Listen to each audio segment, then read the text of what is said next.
जिस तरह शाहिद इस हम वर्ल्ड कप में देख रहे हैं, कल नेपाल और इंग्लैंड, नेपाल और इंग्लैंड एक दूसरे के आमने सामने आते हैं और ऐसा लगता है कि शायद most probably one sided match होगा, ठीक है, जबकि नेपाल का अच्छा स्ट्रक्चर है, नेपाल की एक लीग भी होती है एनपीएल के नाम से, मगर इतना बड़ा चैलेंज इंग्लैंड जैसी टीम को नेपाल दे देगी, क्या आपने कहीं ये सोचा हुआ था इस तरह की? सवेरे जब मैंने एसोसिएट्स की टीम देखी ना इतनी सारी, मैंने कहा क्या इतना लंबा और बोरिंग कर दिया इन्होंने, इनको टीमों की जरूरत ही नहीं थी। ये वो तीसरा दिन आज जी, ठीक है, बिल्कुल तीनों दिन जो है ना, समझे कि थोड़ी थोड़ी गलतियों से, थोड़ी फील्डिंग से या थोड़े शॉट नहीं लगे उस टाइम पे, वरना इस वक्त एसोसिएट ही ऊपर होती है, वही जीते हुए होते मैचेस। बिल्कुल यही मतलब। आप कल का मैच देखो सवेरा, कल उसने बॉलिंग अच्छी कर दी, लास्ट ओवर उसने अच्छा कर दिया, 10 रन, वो इसलिए अच्छा ओवर कर दिया क्योंकि वो उसका एक्सपीरियंस बहुत ज्यादा और उसकी स्लो वन वेरिएशंस बहुत जबरदस्त है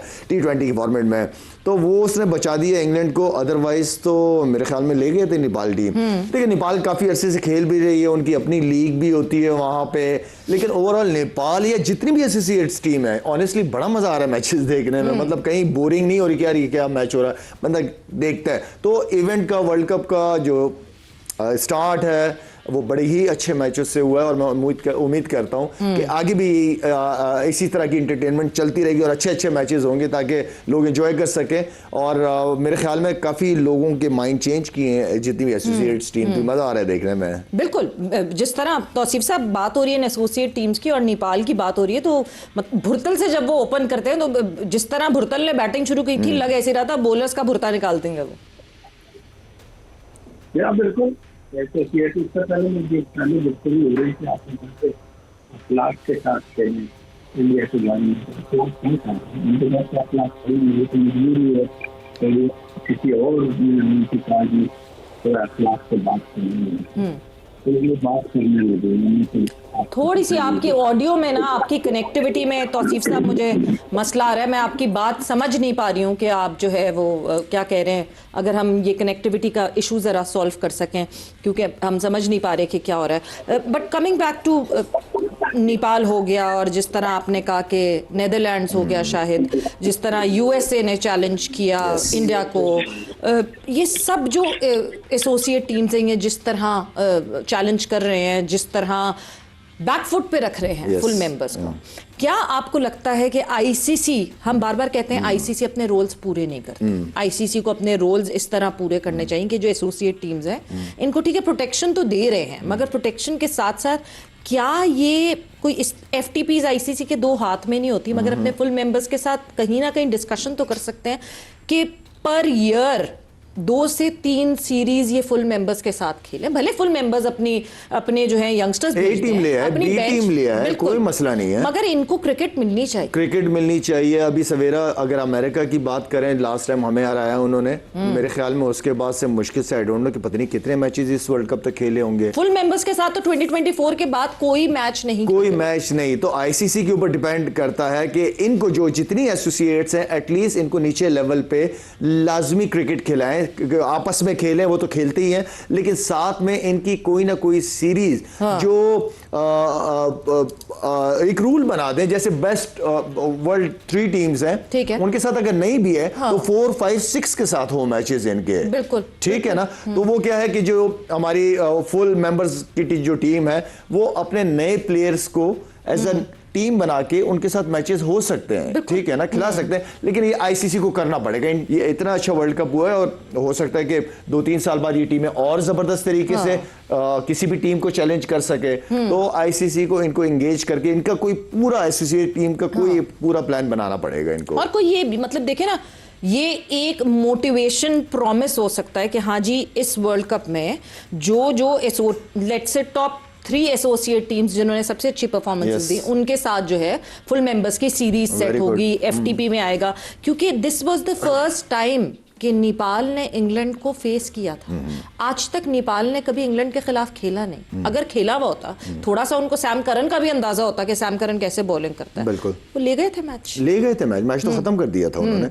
अब मतलब अब इस सवेरा जितनी अच्छी पेश थी और जो इंग्लैंड की टीम की फॉर्म है एज ए टीम और इंडिविजुअल, उनको 200 करने नहीं दिया, इसका मतलब है कि बॉलिंग भी तगड़ी की है उन्होंने, बिल्कुल, बॉलिंग भी बिल्कुल। अच्छी की, सिर्फ बैटिंग नहीं बॉलिंग भी बहुत अच्छी की उन्होंने। अपॉर्चुनिटी थी, मिस कर गए, बचा लिया उसको उनके फास्ट बॉलर ने लास्ट ओवर में।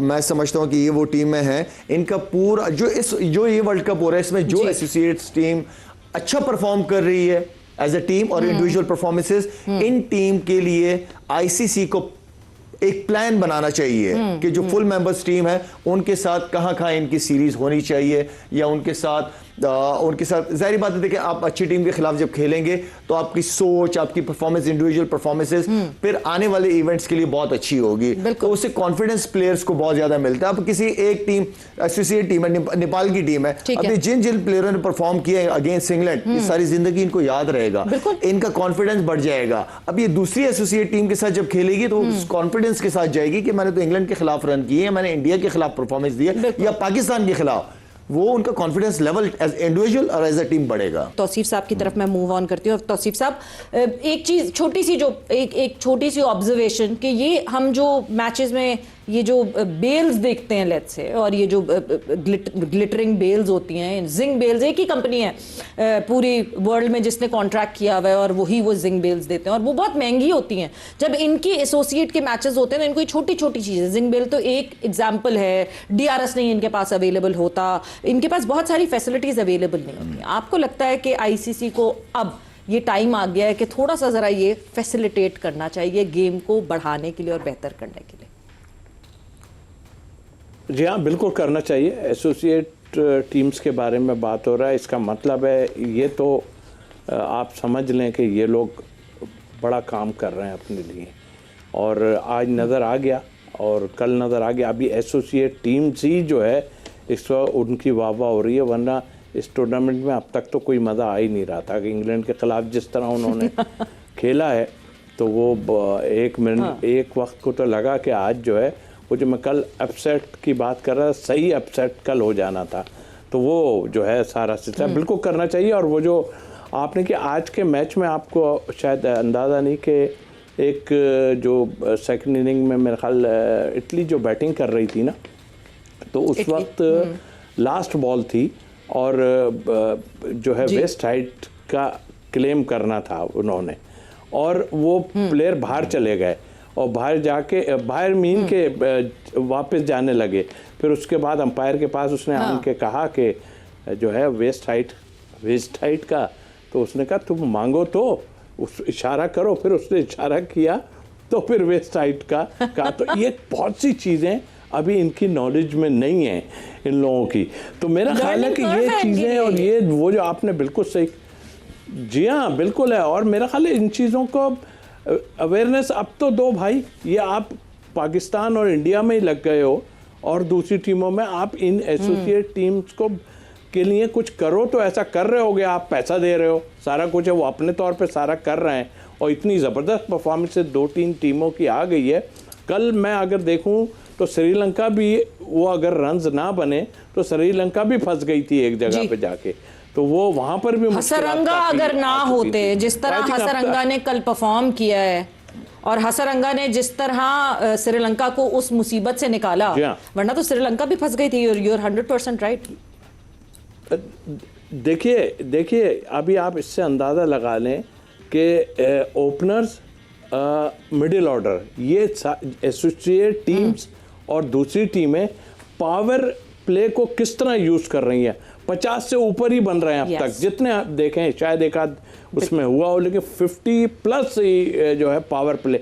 इट मीन्स कि उन्होंने इस गेम को समझा है और देखा है। हाँ ठीक है, उनके पास एक्सपीरियंस नहीं है, वो बाद में एकदम क्लैप्स कर जाते हैं, लेकिन उन्होंने होमवर्क सारा किया हुआ है, और अब जाहिर है होमवर्क किया और उनको फैसिलिटीज़ मिल ज़रूर रही होंगी, बट ऐसी फैसिलिटीज़ तो नहीं है जैसी कि दूसरी टीमों को मिली। तो आई थिंक इन पे बिल्कुल ठीक कहा कि इनके ऊपर थोड़ा सा ध्यान देना चाहिए, और आप इनमें से चूज़ कर लें जो भी तगड़ी टीमें हैं, चार उनको ला के आप जो है डेफिनेटली उनके लिए कुछ ना कुछ और अच्छा करें।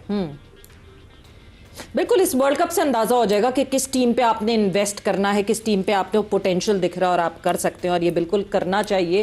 और साथ ही साथ यस, बिकॉज 2 मैचेस जो हैं अभी और होने, एक तो शुरू हो गया है, it's Oman versus Zimbabwe. Zimbabwe has chosen to field first और वो मैच की शुरुआत हो चुकी है। अभी तीसरा ओवर इख्तिताम पर है और 8 रन्स बनाए हैं ओमान ने और 2 विकेटें गंवा चुका है ओमान। सो ये अपडेट थी जो कि करंट मैच हो रहा था उसके हवाले से। मगर ऑब्वियसली प्रेडिक्शन टाइम बहुत ज़रूरी है, और ऐसा नहीं आप समझे कि मैं बिहाइंड द सीन्स भी प्रेडिक्शन नहीं पूछ रही, मैं मुसलसल जो है वो प्रेडिक्शन का ट्रैक ज़रूर रख रही हूँ। मगर जिस तरह हम बात कर रहे थे एसोसिएट टीम्स की, Scotland has made the highest total of this world cup up till now, so 207 run बनाए हैं।